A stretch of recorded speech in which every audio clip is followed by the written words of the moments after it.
a barbecue pit or what it was. And you would see 10 or 12 chickens up on that rack, just nice and brown, crispy looking chicken. I mean, you come if you're walking by, you're going to stop in just because of what you're seeing right there. So, but in fact, me and Carlos Jr. were talking about that a couple of days ago. The wrong place, the wrong time. Just the economy was so bad. And you walk in that restaurant and you can get a half of a chicken for $3.95, whole chicken for $4.95. I mean, just incredible food. He had a good following and a good business. And on the TV, he'd be showing clips of his Cita con Carlos show and sit there and watch him for hours, And Carlos Jr. and I, we used to make the majorte, they call it, the marinade for the chickens. I used to help Carlos make it once in a while, and he had these huge mixing machines and rubber gloves that you didn't dare touch that stuff because it was so strong. When they make the majorte, they call it, I've got the recipe for it here, as a matter of fact. When you make that stuff, it's so strong when it's done. It's like a paste. And you would mix 1 part of that paste with 20 parts water.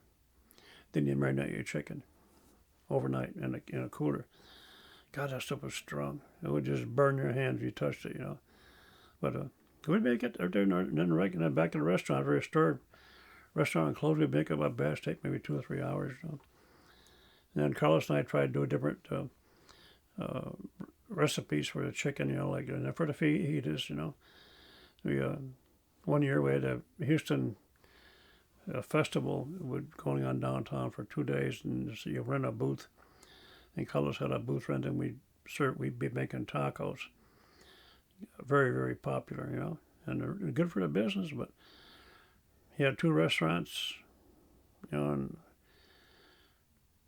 had he not opened a second restaurant, I don't think it would have done any good because just the wrong time, and you go buy a whole chicken for $5 and the whole meal, that's pretty cheap meal, Of course, Carlos was there all the time, so kind of like he was there, a good PR man, and Carlos worked there and Irma worked there, and had good help, but just a bad economy, bad economy.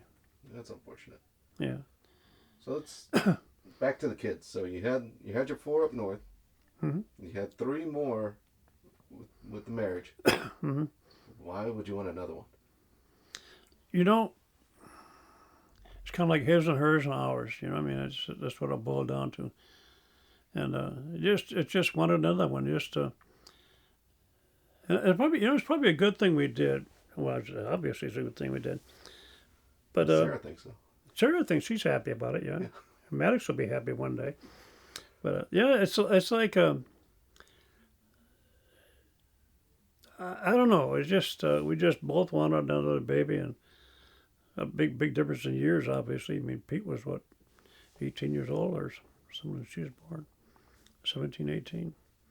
Maybe he was older than that, 65, and she was born in 87. So he was 18 years old when she was born, and we already decided whether if it was going to be a boy, we're going to call him Jack. It was a girl, Jacqueline, and because we're older, I was 52 years old. Mama was 40 years old. And concerned about the baby, especially concerned about Down syndrome. So we went down to Baylor Medical School, and we enrolled in a program down there to test Mama for the baby and for Down syndrome and any other defect might come along. I think it cost us like $1,000 back then. It was a lot of money back in the 80s. But when Sarah was 8 weeks, well, Mama was pregnant 8 weeks, 8 or 9 weeks into the pregnancy, they took a sample, they call it some Vila sampling, and they took they did a DNA, and it said, perfect, we know that. And they were right, she's a perfect baby. She is one thing your grandpa said when he first saw Sarah, he says, Irene, there's two things about that baby. He said, one is she's beautiful, but she looks like Bob. Yeah, that's what I've been telling Sarah. Is Maddox looks a lot like you. Oh my God! And you look at him from the back. He's got a square head, just like me and Sarah. I think he looks like Sarah so much, but he's changing. He's changing so much. He's quite a little guy. Yeah, but I was very fortunate, that when Sarah was born, and we were walking by one day down in the Food Town parking lot. We're walking by the Chinese restaurant. We're going to go get some Chinese food, and there's a school next door, and a lady's in there at night. She's rearranging the books, and I was straightening a place up from a day's school. We happened to see her, and we stopped and looked in the window, and she waved to us, and we waved back, and she unlocked the door. You'd like to come in? Yeah, we come in. We looked around, and she's showing us, that's Laura Prelude. And she told us about her school, at the Montessori school, and Sarah was at the time over at King of Glory over here in Fuquay. And she finished her year in King of Glory, and we're trying to find a place to put her. And Laura said she'd be happy to have her in that school, so we took her to Montessori. Best thing we ever did in our lives.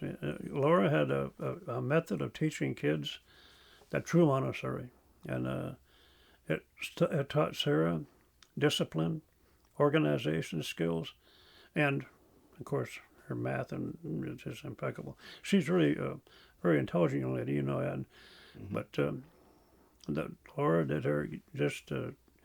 And she only had like 4 kids in class, and she went to first grade and had 5 kids, and maybe never had more than 5 kids in her class, all the way through 5th grade, something like that, In fact, I think Laura added a 5th grade just to keep her in school. They used to only have 4 grades. But in 1993, I had my back surgery, and that worked out real bad, so I took early retirement on medical. And it worked out that I could bring her to school. We started over at St. Augustine. And I could take her to school in the morning and go pick her up at night, all her school years. And I've always said that was probably the best thing ever happened to me, was retire early. And I took her to school every day, and I was even downtown to Incarnate Word. Every day, take her to school in the morning and bring her back at night. Sometimes one of her friends' parents would take her to school or bring her back, but 90% of the time, me and Mama, or me, would go pick her. Even in college, University of Houston, I'd take her to school in the morning and pick her up at night. And never regret. I always thought that was the greatest thing going. Ask her how school day went, and she'd tell you, whatever happened all day long, All the way home, she'd be talking about her school. So I really enjoyed her. Been a kind of like we spoiled her, but so what? Like she told me about a month ago, Maddox started giving her a hard time, and she said, "Daddy, I'm raising a brat. This is Sarah. I know what the feeling is." But I never regretted. And I think you guys all get along with her real well. Yeah. Stephanie and Amy get along good, and Stephen and Pete love her. Sarah loves her, but Sarah doesn't see her like we do, so she doesn't. You mean Kimberly? Kimberly, yeah. Kimberly doesn't get a chance to visit with her much like we do, But I'm very happy with that. Can't beat it. Good deal. Well, we've been going for about 45 minutes. You want to take a break? Sure. Let's do it.